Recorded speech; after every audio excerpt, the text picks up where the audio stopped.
Dans cette vidéo, je vais vous montrer comment faire des dégradés à l'acrylique. Des dégradés où les couleurs se fondent vraiment bien ensemble pour créer des nuances entre les couleurs. C'est une des choses les plus difficiles à faire à l'acrylique parce que l'acrylique sèche tellement rapidement qu'on a de la misère à faire fondre les couleurs ensemble, surtout sur une grande surface comme une grande toile. Dans cette démonstration, je vais prendre 4 couleurs. Je vais prendre un bleu outre-mer, un rouge alizarin et un orange de cadmium et aussi un jaune de cadmium. Vous pouvez prendre n'importe quelle couleur, mais une chose qui aide quand vous faites des dégradés de couleurs, c'est de prendre des couleurs qui sont adjacentes sur votre disque chromatique. C'est-à-dire des couleurs qui sont une à côté de l'autre sur votre disque chromatique. Ça l'aide beaucoup pour le mélange des couleurs et ça fait des beaux fondus. Comme pour cette démonstration-ci, je vais prendre le bleu, je vais m'en aller vers le rouge pour créer des violets entre et je vais prendre un orangé pour créer des rouges orangés entre et aussi je vais rajouter le jaune pour créer un jaune foncé orangé. Donc, je vais avoir un dégradé de bleu jusqu'à jaune sur la toile comme vous pouvez voir ici et je vais vous montrer quel pinceau utiliser, quel médium vous pouvez utiliser pour rallonger le temps de séchage et comment appliquer la couleur pour que vos dégradés se fassent de façon très facilement. Mais avant de commencer, laissez-moi me présenter. Je m'appelle Angèle. Je donne des cours de peinture à l'acrylique et à l'huile pour tous les niveaux et tous les styles. Si vous voulez en savoir plus sur mes cours, je vous mets le lien ici dans la vidéo et aussi dans la description de la vidéo. Alors, on va commencer. Avant de commencer, vous pouvez traiter votre toile avec du gesso. Ce que ça va faire, c'est que ça va rendre la toile beaucoup plus lisse et si vous lui donnez un petit peu un papier sablé juste pour enlever le rugueux, comme vous pouvez voir, c'est assez rugueux. Vous pouvez faire ça, ça l'aide beaucoup. J'ai une vidéo justement pour comment appliquer le gesso et à quoi ça sert. Vous pouvez aller voir ça. Mais pour cette démonstration, je le fais pas. Je vais le faire sur la toile brute. Le pinceau que je vais prendre pour faire cette démonstration, c'est je vais prendre un gros pinceau poil de porc qui est pinceau en langue de chat. Je prends des fois aussi un pinceau qui est arrondi. Pourquoi un pinceau arrondi et non un pinceau carré? Parce que les pinceaux carrés laissent des marques plus carrées, puis je veux avoir quelque chose qui est vraiment fondu, qu'on voit pas de coup de pinceau qui est très lisse pour faire un fond de toile. Donc, mais vous pouvez le prendre, c'est juste que ça prend un peu plus de soin dans vos coups de pinceau si vous voulez. Les soies de porc aussi ont l'avantage d'être très musclés et ils poussent vraiment la couleur beaucoup mieux qu'un pinceau en soie synthétique. Je vais travailler assez vite parce que je veux faire la technique wet on wet. Donc, je vais travailler très rapidement. Le pinceau en soie de porc bouge rapidement la peinture, vous allez voir. Donc, je vais prendre la langue de chat, mais comme je vous dis, vous avez plusieurs options pour le faire. Ce que je peux faire pour rallonger le temps de séchage de ma peinture, c'est rajouter un médium. Celui que j'aime, que je préfère, c'est le Open Slow Drying Acrylic ou acrylique à séchage lent. C'est un produit qui fait que la peinture va prendre beaucoup plus de temps à sécher et ça aide pour bien faire fondre vos couleurs ensemble pour faire vos dégradés. Donc, j'en mets un tout petit peu sur ma palette, j'en mets à côté et si vous avez peur que vos couleurs sèchent trop rapidement, vous pouvez en mettre une goutte dans chacune de vos couleurs. La peinture ne séchera pas sur votre palette, prendre plus de temps aussi à sécher sur votre toile. Donc, ça, c'est le premier truc, c'est de rallonger le temps de séchage. Donc, je vais mélanger ça dans ma peinture. Comme vous voyez, ça n'en prend pas beaucoup. Pour ralentir le temps de séchage, on appelle ça du retardateur, médium retardateur pour acrylique. Donc, ce que je suis en train de faire, c'est mélanger le retardateur à ma couleur. Vous n'êtes pas obligé de faire cette étape-ci, mais ça l'aide. Ma peinture est consistance épaisse. Vous pouvez faire aussi cette technique avec de la peinture de consistance plus liquide. Donc, j'ai mouillé mon pinceau, je l'ai essuyé, première étape. Je vais prendre ma couleur pure, qui est le bleu, et je vais peindre le haut de ma toile. ce que je vais faire, c'est des X. Pourquoi des X? Parce que ça vient nourrir tous les grains de la toile dans toutes les directions. Je vais mouiller un petit peu mon pinceau parce que ma peinture, elle est quand même assez épaisse et je veux la liquéfier pour que, puisque je ne l'ai pas traitée avec le gesso, je viens liquéfier un peu ma peinture pour qu'elle rentre dans le grain de la toile pour... Le problème avec ça, c'est que ma peinture, elle est un peu plus transparente.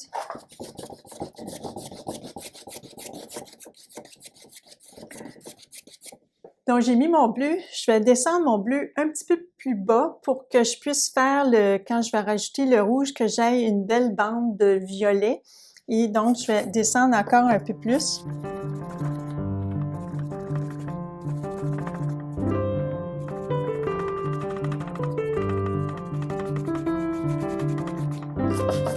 Je vais vider mon pinceau.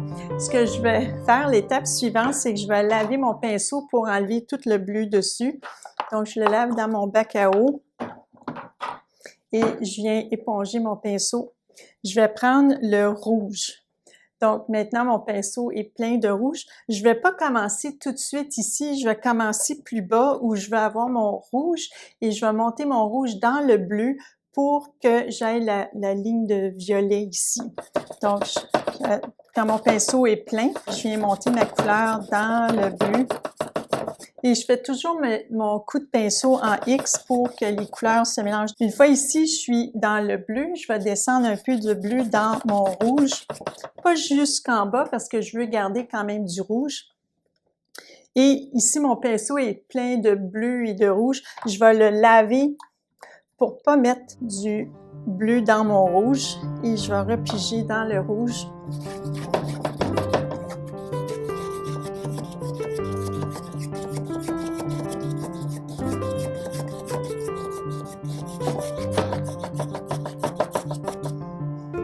Je lave encore mon pinceau. C'est important de ne pas oublier cette étape. Je vais reprendre du rouge et je vais commencer aussi plus bas et je vais monter dans le bleu.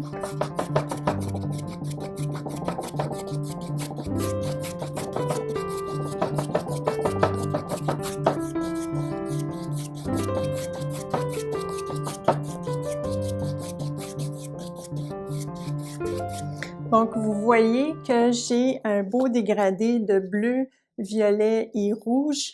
Ici, je peux faire fondre encore plus. Maintenant, je veux enlever mes coups de pinceau. Mon pinceau en soie de part, il laisse des coups de pinceau et je trouve pas ça joli. J'aimerais ça avoir un fond qui est vraiment lisse. Alors, je vais prendre un pinceau, un blaireau. C'est un pinceau avec des poils qui sont tout doux. Il est vraiment mou. Je m'en sers pas pour mélanger ma couleur, mais juste pour effacer mes coups de pinceau. Fait que je vais presque pas appuyer sur mon pinceau. Je vais donner juste des légers coups.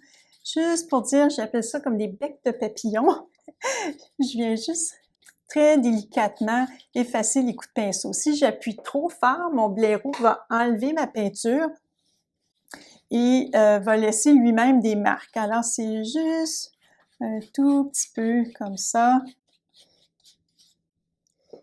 Et ce que je dois faire aussi, c'est que je ne dois pas laisser mon blaireau sécher avec la peinture dessus. Donc, je vais le laver et il faut que je le sèche entre chaque utilisation. Ce que je fais pour sauver du temps, c'est que je le fais sécher avec un séchoir à cheveux. Je fais sécher une fois qu'il est propre avec mon séchoir à cheveux entre les utilisations.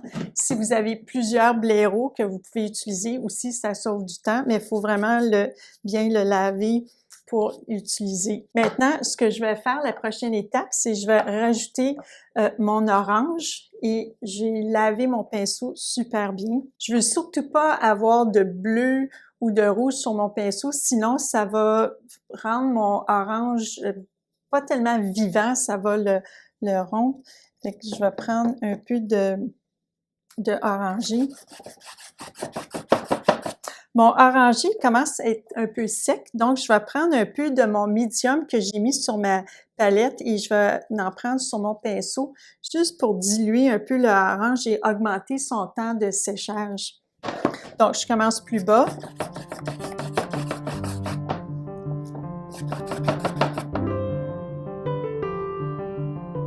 Et Et je vais commencer à monter mon orange dans le rouge pour créer un rouge foncé. Et je descends un petit peu du rouge dans le orange pour créer mon dégradé.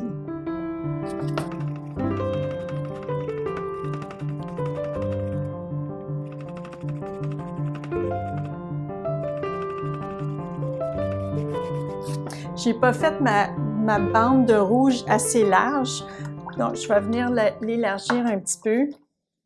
Mais j'aurais dû prévoir mon coup, descendre mon rouge beaucoup plus bas pour justement avoir une plus belle transition. Donc, on va reprendre. Je lave mon pinceau comme il faut.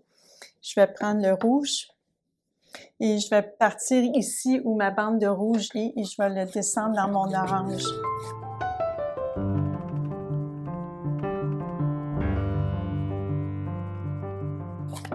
Et je vais faire chevaucher mes couleurs justement pour que la transition entre le rouge devienne un orange foncé et jusqu'au rouge. Maintenant, je vais descendre mon orange encore plus bas pour que j'aie une belle place pour faire ma transition.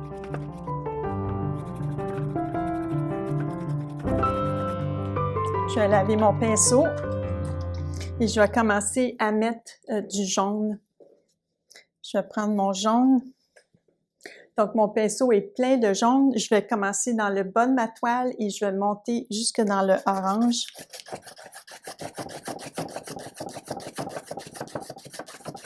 Et en descendant, je vais descendre un peu de orange dans mon jaune. Je vais laver mon pinceau.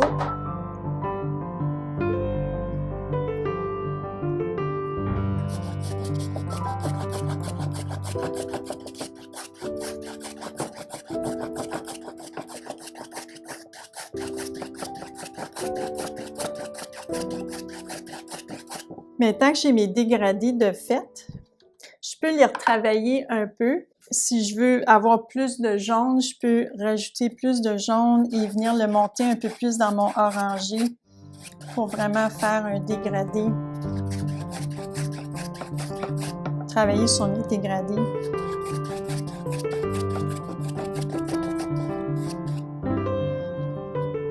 Et avec un blaireau sec, je vais venir enlever mes coups de pinceau.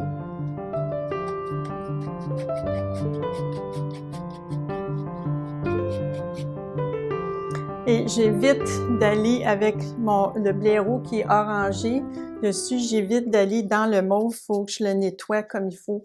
C'est pour ça que j'ai fait en section à partir du rouge au bleu. J'évite de mettre du orangé dans mon bleu et violet parce que je vais avoir des couleurs brunes et c'est des couleurs vivantes que je veux. Je vais laisser ma toile sécher. J'ai toujours de la misère avec ça. Je vais laisser ma toile sécher et je vais faire une deuxième couche. Pourquoi je fais une deuxième couche? Parce que souvent, les bleus, les rouges ont tendance à être des couleurs qui sont transparentes et je veux vraiment pas voir le fond de la toile. Je veux aussi que les couleurs soient riches et pleines de pigments. Alors, je vais laisser sécher et je fais toujours une deuxième couche pour mes fonds. Ça fait des couleurs vraiment plus belles et ça a l'air plus professionnel. Si vous aimez cette vidéo, en attendant que ça sèche, faites un j'aime et abonnez-vous à ma chaîne, ça me fait énormément plaisir. Écrivez-moi des commentaires aussi, je les lis toutes et j'essaie de répondre à tout le monde.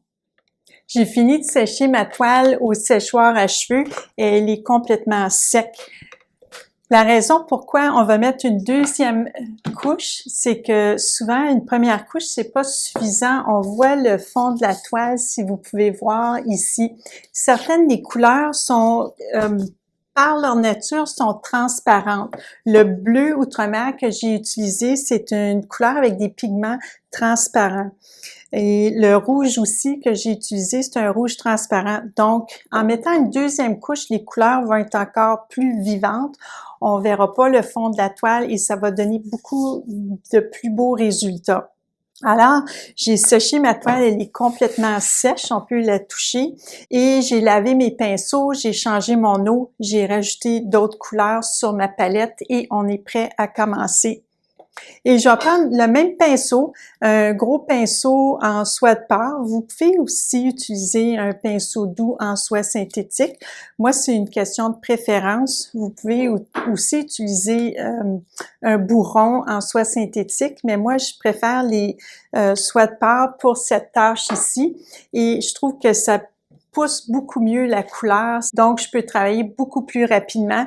Et quand on fait des beaux fondus, il faut travailler rapidement pour qu'on puisse faire fondre nos couleurs ensemble. Je vais rajouter un tout petit peu de retardateur sur mon pinceau. J'en ai ici sur ma palette et je vais juste en rentrer dans mon pinceau pour qu'il soit bien imbibé. Et je vais prendre le bleu de ma palette et je vais tout simplement recommencer le même processus que je vous ai mis dans la première couche de la toile. Donc, je fais des coups de pinceau en X. On voit déjà que le fond de toile, il disparaît. Je trouve que ma peinture bouge pas bien, elle est un peu trop épaisse. Je vais mouiller mon pinceau un tout petit peu et je vais l'éponger. Et ça va m'aider à bouger la peinture un peu plus.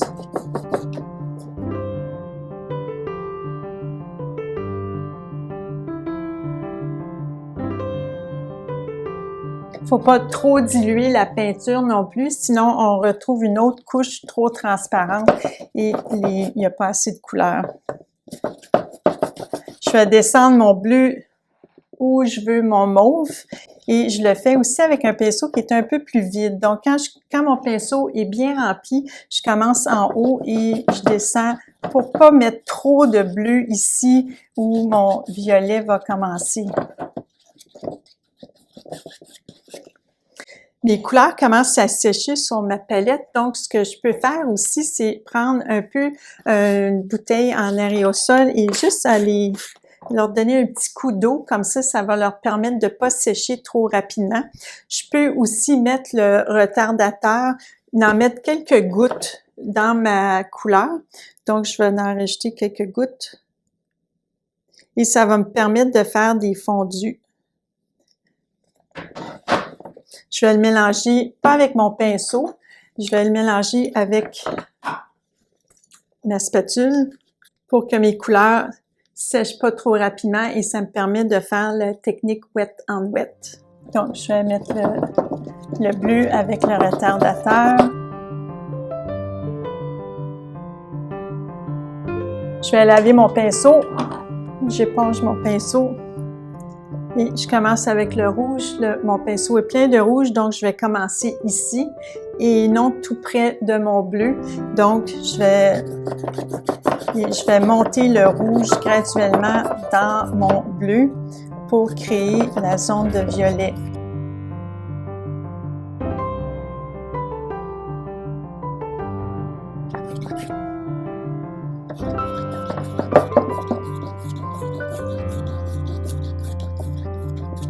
Et ici où je veux ma transition se fasse graduellement, quand mon pinceau commence à être vide, je commence à rentrer mon rouge dans mon bleu pour créer un beau violet. Avant que ça sèche, je vais prendre mon blaireau et je vais juste venir encore là effacer mes coups de pinceau. Il ne faut vraiment pas attendre que votre peinture aille sécher pour enlever vos coups de pinceau avec le blaireau.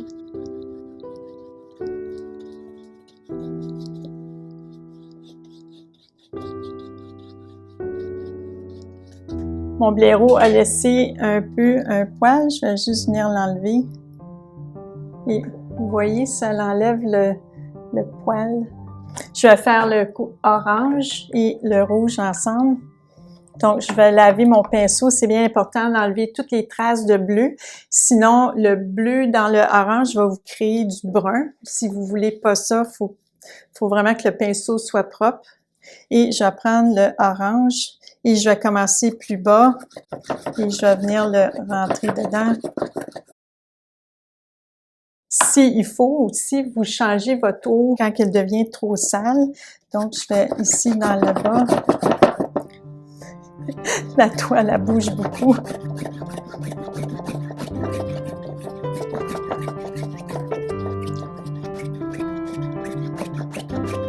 je prends le rouge et je commence à le descendre dans mon orangé.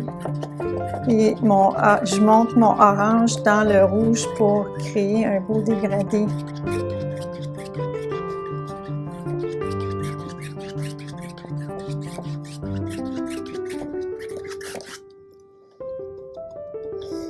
Je vais laver mon pinceau encore et je vais rajouter un peu d'orange un petit peu plus bas pour que j'aie un peu de place pour créer une belle transition entre mon orange et mon jaune. Je vais encore laver mon pinceau, c'est bien important. Je vais prendre mon jaune et je vais le commencer dans le bas de la toile. Et je vais le rentrer dans le orange.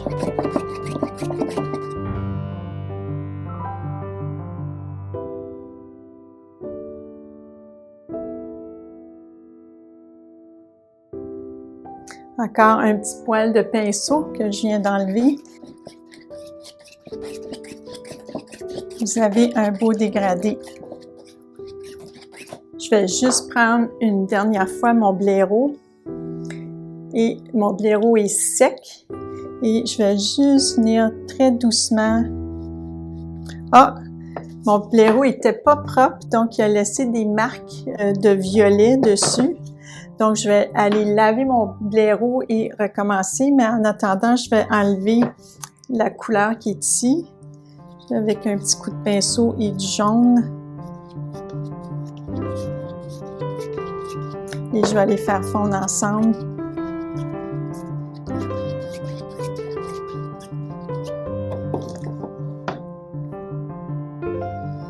Et voilà, ça prend tout ce qu'il faut pour la prochaine étape, c'est un petit coup de blaireau.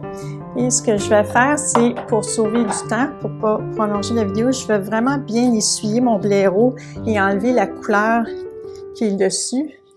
Donc, je le passe avec mon linge pour bien le nettoyer, pour être sûr qu'il n'y a plus de peinture dessus. Si vous avez plusieurs blaireaux à travailler avec, ça l'aide beaucoup. Et je vais juste venir très doucement enlever mes coups de pinceau.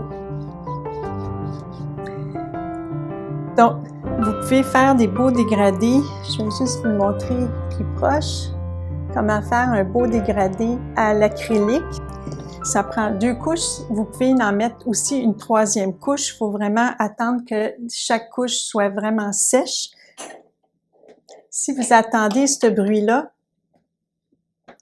c'est que la peinture a commencé à sécher. C'est mieux de pas la toucher ou pas de mettre de peinture fraîche par-dessus parce que la peinture collante qui a commencé à sécher, la peinture collante, elle peut être arrachée par la peinture fraîche et là, vous allez, ce que j'appelle, avoir des petites gales et c'est très difficile à réparer.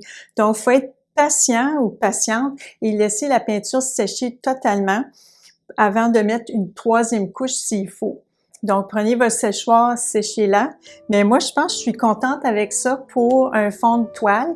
Et vous pouvez attendre que ça sèche, faire d'autres applications de peinture si vous voulez. Si vous avez aimé cette vidéo, faites un j'aime, ça m'encourage énormément. Et abonnez-vous à ma chaîne, ça aussi, ça m'encourage énormément. Et je lis tous vos commentaires, donc laissez-moi un commentaire, ça me fait énormément plaisir d'y répondre si vous avez des questions. Et on se voit dans la prochaine vidéo.